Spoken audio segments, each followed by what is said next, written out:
భారత ఉపరాష్ట్రపతిగా సిపి రాధాకృష్ణన్ ఇవాళ ప్రమాణ స్వీకారం చేయనున్నారు. ఉదయం 10 గంటలకు రాష్ట్రపతి ద్రౌపది ముర్ము సిపి రాధాకృష్ణన్తో ప్రమాణం చేయిస్తారు. ప్రధాని మోడీ, కేంద్ర మంత్రులు, ఏపీ సీఎం చంద్రబాబు ఈ కార్యక్రమంలో పాల్గొంటారు. మాజీ రాష్ట్రపతులు, మాజీ ప్రధానులు, మాజీ ఉపరాష్ట్రపతులను ఆహ్వానించారు. మరోవైపు మహారాష్ట్ర గవర్నర్ పదవికి సిపి రాధాకృష్ణన్ రాజీనామా చేశారు. ఆ రాష్ట్ర గవర్నర్గా అదనపు బాధ్యతలను గుజరాత్ గవర్నర్ ఆచార్య దేవవ్రత్కు రాష్ట్రపతి ముర్ము అప్పగించారు.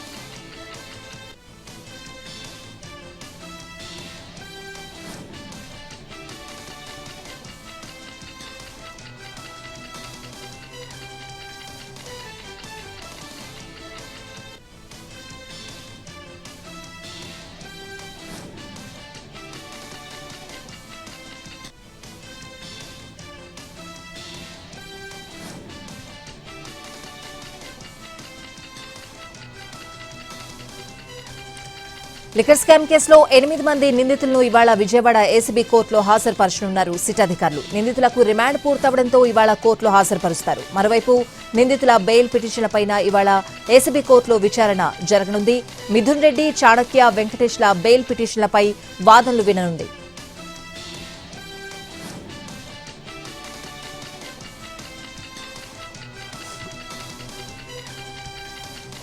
లిక్కర్ స్కామ్ కేసులో అరెస్ట్ అయి రాజమండ్రి సెంట్రల్ జైల్లో ఉన్న ఎంపీ మిథున్ రెడ్డిని ఇవాళ ఏసీబీ కోర్టులో హాజరుపరచనున్నారు సిట్ అధికారులు. రిమాండ్ గడువు ముగియడంతో పోలీస్ ఎస్కాట్ మధ్య రోడ్డు మార్గంలో విజయవాడకు తరలిస్తారు. ఉపరాష్ట్రపతి ఎన్నికల్లో ఓటు హక్కు వినియోగించుకోవడానికి విజయవాడ ఏసీబీ కోర్టు ఇచ్చిన 5 రోజుల మధ్యంతర బెయిల్ గడువు ముగియడంతో నిన్న రాజమండ్రి సెంట్రల్ జైల్లో సరెండర్ అయ్యారాయన. ఆయన ఇప్పటికే 47 రోజులుగా సెంట్రల్ జైల్లో రిమాండ్ ఖైదీగా ఉన్నారు.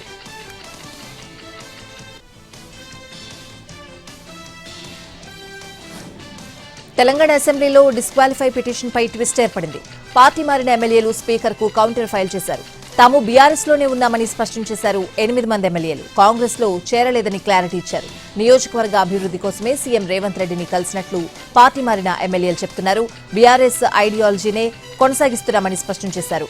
బీఆర్ఎస్కు రిజైన్ చేశామనడం అబద్దమన్నారు. తమ ఫోటోలను మార్ఫ్ చేశారని స్పీకర్కిచ్చిన కౌంటర్ ఫైల్లో పేర్కొన్నారు 8 మంది ఎమ్మెల్యేలు.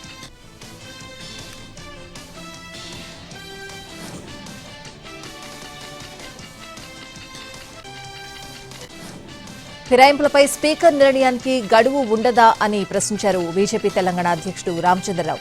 గవర్నర్ మాత్రం 2 నెలల్లో నిర్ణయం తీసుకోవాలి, కానీ స్పీకర్కు మాత్రం ఫిరాయింపు మీద నిర్ణయం తీసుకోవడానికి మాత్రం గడువు ఉండదా అని నిలదీశారు. దీనికి కాంగ్రెస్ సమాధానం చెప్పి తీరాలన్నారు.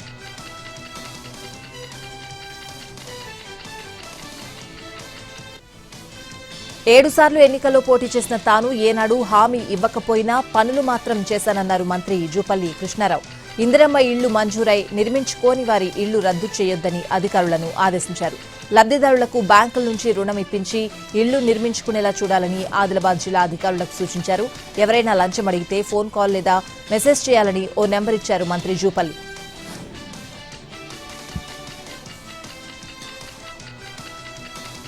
తెలంగాణలో సంచలనం సృష్టించిన గొర్రెల స్కామ్ కేసు దర్యాప్తులో ఈడీ అధికారులు స్పీడ్ పెంచారు. బాధితులకు నోటీసులు జారీ చేశారు. ఈ నెల 15న ఈడీ కార్యాలయంలో జరిగే విచారణకు రావాలని ఆదేశించారు. తాము మోసపోయామన్న ఏపీ గొర్రెల కాపరుల ఫిర్యాదుతో తెలంగాణలో ఏసీబీ కేసు నమోదు చేసింది. ఏసీబీ విచారణ ఆధారంగా ఈ కేసులో ఈడీ అధికారులు ఎంటర్ అయి దర్యాప్తు చేపట్టారు. ఏపీకి చెందిన గొర్రెల కాపరులకు 2 కోట్ల రూపాయలను బ్రోకర్లు ఎగరేసినట్లు గుర్తించారు. అధికారులు, బ్రోకర్లు కుమ్మక్కై పథకం నిధులను స్వాహా చేసినట్లు ఆరోపణలున్నాయి. గొర్రెలను కొనకుండానే కొన్నట్టు రికార్డులు తయారు చేసి కోట్లు కొట్టేశారని అభియోగాలున్నాయి. 1,000 కోట్ల రూపాయలు చేతులు మారాయని ఆరోపిస్తున్న ఏసీబీ ఇప్పటికే పశుసంవర్ధక శాఖకు చెందిన సీనియర్ అధికారులను అరెస్ట్ చేసింది.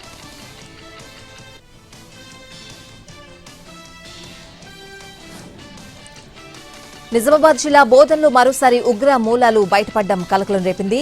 ఎన్ఐఏ అధికారులు, ఢిల్లీ స్పెషల్ సెల్ పోలీసులు బోధన్లో బీఫార్మసీ స్టూడెంట్ యామన్ను అరెస్ట్ చేశారు. యామన్ కార్యకలాపాలపై 4 రోజులుగా నిఘా పెట్టిన దర్యాప్తు బృందాలు పక్కా సమాచారంతో నిందితుడిని అరెస్ట్ చేశాయి. టాక్ టు స్ట్రేంజర్ వెబ్సైట్ ద్వారా అంతర్జాతీయ కాల్స్ మాట్లాడడం, ఉగ్రవాదులకు సంబంధించిన యాప్లో ఆయుధాలు, మందుగుండు సామాగ్రి తయారీ కార్యక్రమాల్లో యామన్ చురుగ్గా పాల్గొన్నట్లు గుర్తించారు. ఎయిర్ పిస్టల్, బుల్లెట్లు స్వాధీనం చేసుకుని యామన్ను ఢిల్లీకి తరలించారు. ఆ తర్వాత కస్టడీలోకి తీసుకుని విచారణ చేపట్టారు.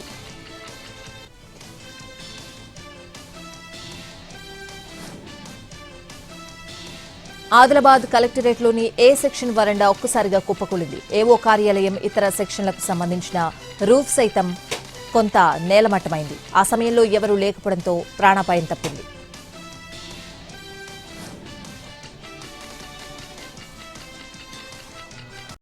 ఏపీ ప్రభుత్వం 12 జిల్లాల కలెక్టర్లను బదిలీ చేసింది. పార్వతీపురం మన్యం జిల్లా కలెక్టర్గా ప్రభాకర్ రెడ్డి, విజయనగరం కలెక్టర్గా రామసుందర్రెడ్డిని బదిలీ చేసింది. తూర్పుగోదావరి జిల్లా కలెక్టర్గా కీర్తి చేకూరు, గుంటూరు కలెక్టర్గా తమీం అన్సారియా, పల్నాడు కలెక్టర్గా కృతికా శుక్ల, బాపట్ల కలెక్టర్గా వినోద్ కుమార్ను ట్రాన్స్ఫర్ చేసింది. ప్రకాశం జిల్లా కలెక్టర్గా రాజాబాబు, నెల్లూరు జిల్లా కలెక్టర్గా హిమాంశు శుక్ల, అన్నమయ్య జిల్లా కలెక్టర్గా నిశాంత్ కుమార్, కర్నూలు జిల్లా కలెక్టర్గా సిరిని బదిలీ చేసింది ఏపీ ప్రభుత్వం. అనంతపురం కలెక్టర్గా ఆనంద్, సత్యసాయి జిల్లా కలెక్టర్గా శ్యామ్ ప్రసాద్ ను ట్రాన్స్ఫర్ చేశారు.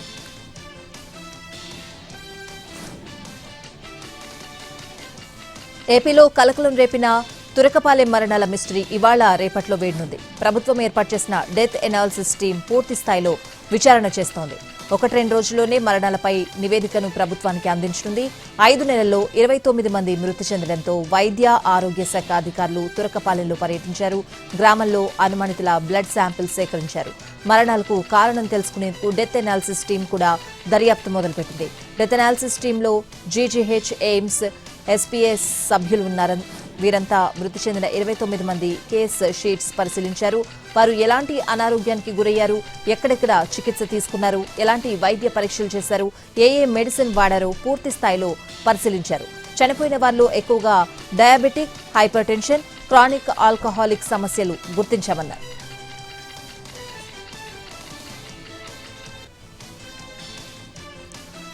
శ్రీకాకుళం కలెక్టరేట్ ఎదుట హార్టికల్చర్ ఉద్యోగులు రాత్రి ఆందోళన చేశారు. యూరియా పంపిణీలో చాలా ఇబ్బందులు ఎదుర్కొంటున్నామని ఆవేదన వ్యక్తం చేస్తూ కలెక్టరేట్ గేట్ వద్ద బైఠాయించారు. ఆందోళన విషయం తెలుసుకున్న కలెక్టర్ స్వప్నిల్ దినకర్ గేట్ దగ్గరకు వెళ్లారు. ఉద్యోగులతో మాట్లాడారు. వారు ఎదుర్కొంటున్న ఇబ్బందులేంటో అడిగి తెలుసుకున్నారు.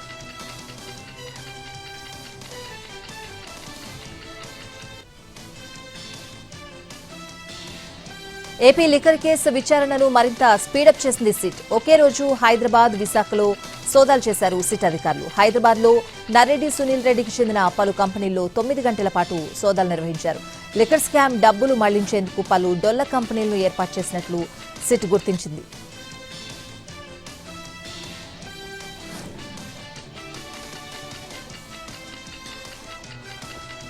ఏపీ నుంచి నేపాల్ వెళ్లి అక్కడ జరిగిన అంతర్యుద్ధంలో చిక్కుకున్న యాత్రికులు క్షేమంగా భారత్ చేరుకున్నారు.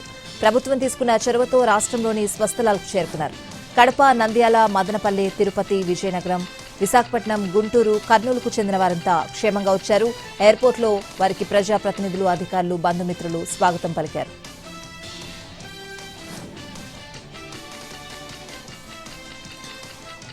కాకినాడకు చెందిన 4 మత్స్యకారులను శ్రీలంక ప్రభుత్వం విడుదల చేసింది. గూగుల్ మ్యాప్లో తప్పుగా చూపించడంతో గత నెల 4న శ్రీలంక జలాల్లోకి వెళ్లిపోయారు మత్స్యకారులు. అక్రమంగా తమ జలాల్లోకొచ్చారని శ్రీలంక కోస్ట్ గార్డ్ ఆ 4 అదుపులోకి తీసుకుంది.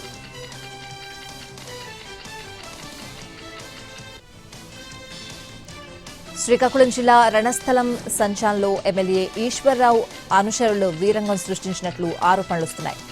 అనుమతులు పొందిన క్వారీలో తవ్వకాలు నిలిపివేయాలంటూ బలవంతం చేస్తున్నారంటూ లీజుదారుడు ఆరోపిస్తున్నారు. జేసీబీ అద్దాలు పగలగొట్టడంతో పాటు బ్యాటరీలను ఎత్తుకు వెళ్లారంటూ వాపోయారు లంకలపల్లి శంకర్రావు.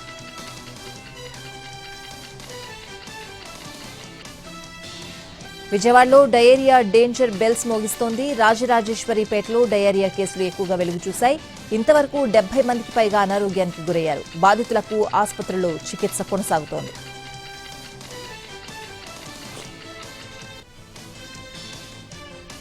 కడప జిల్లా వేంపల్లిలో నిబంధనలకు విరుద్ధంగా నిర్వహిస్తున్న అరుణ హాస్పిటల్ను సీజ్ చేయించారు డిప్యూటీ డీఎంహెచ్ఓ ఖాజాముద్దీన్. ఈ హాస్పిటల్లో అనుమతులు లేకుండా గర్భవతులకు కాన్పులు చేస్తున్నారని గ్రీవెన్స్ సెల్లో కలెక్టర్కి ఫిర్యాదులు అందాయి.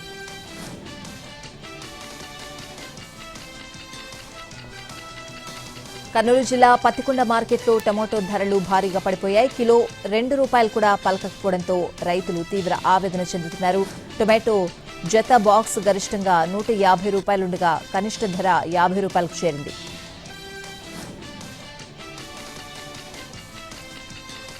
ఏపీలో ఉల్లి రైతుల కష్టాలు కొనసాగుతున్నాయి. కర్నూలుతో పాటు పశ్చిమ గోదావరి జిల్లా తాడేపల్లిగూడెం మార్కెట్కు ఎక్కువగా ఉల్లి తీసుకుని వస్తున్నారు రైతులు. కర్నూలు, నంద్యాలలో కురిసిన వర్షాలతో దెబ్బతిన్న ఉల్లిని తాడేపల్లిగూడెం తెస్తున్నారు.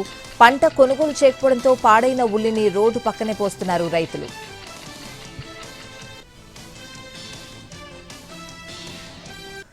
భారీ వర్షాలు, వరదలకు నష్టపోయిన ఉత్తరాఖండ్ రాష్ట్రానికి 1,200 కోట్ల రూపాయల ఆర్థిక సాయం ప్రకటించారు ప్రధాని మోడీ. ప్రకృతి విపత్తుల్లో మరణించిన వారి కుటుంబాలకు 2 లక్షలు, గాయపడిన వారికి 50,000 చొప్పున పరిహారం ప్రకటించారు. డెహ్రాడూన్లో పర్యటించిన ప్రధాని మోడీ ఎస్డీఆర్ఎఫ్ బృందాలతో సమావేశమై చర్చించారు. వరద బాధితులకు సాయం అందించడంలో సిబ్బంది చేసిన కృషిని ప్రశంసించారు. ఆ తర్వాత ఉత్తరాఖండ్ అధికారులతో రాష్ట్రంలో వరద పరిస్థితిపై సమీక్షా సమావేశం నిర్వహించారు.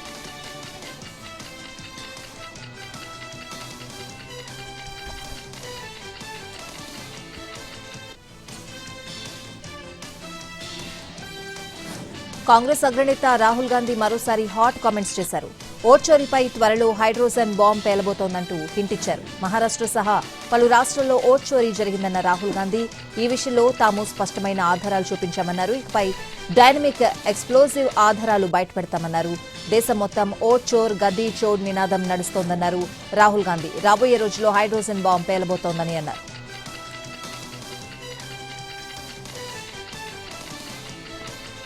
కాంగ్రెస్ అగ్రనాయకురాలు సోనియా గాంధీకి ఊరట లభించింది. ఆమెపై ఎఫ్ఐఆర్ నమోదు చేయాలని వేసిన పిటిషన్ను కొట్టివేసింది ఢిల్లీ రౌస్ ఎవెన్యూ కోర్టు. 1980లో భారత పౌరసత్వం పొందక ముందే ఓటర్ల జాబితాలో సోనియా పేరు నమోదైందని ఆరోపణుంది.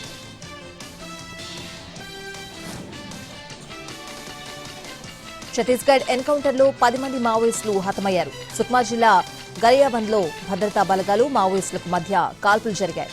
థానా మోయిన్పురి ప్రాంతంలో అడవుల్లో మావోయిస్టులు ఉన్నారనే సమాచారంతో సర్చ్ ఆపరేషన్ చేపట్టిన బలగాలపై మావోయిస్టులు కాల్పులు జరిపారు.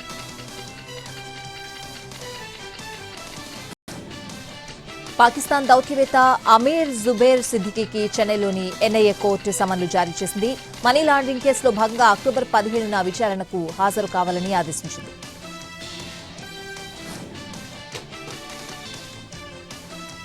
తెలంగాణకు ఇవాళ కూడా వర్ష హెచ్చరిక కొనసాగుతోంది. ఉపరితల ఆవర్తనం ప్రభావంతో మరో 4 రోజుల పాటు వర్షాలు పడతాయని ఐఎండీ హెచ్చరించింది. పలు జిల్లాలకు ఎల్లో అలర్ట్ జారీ చేసింది.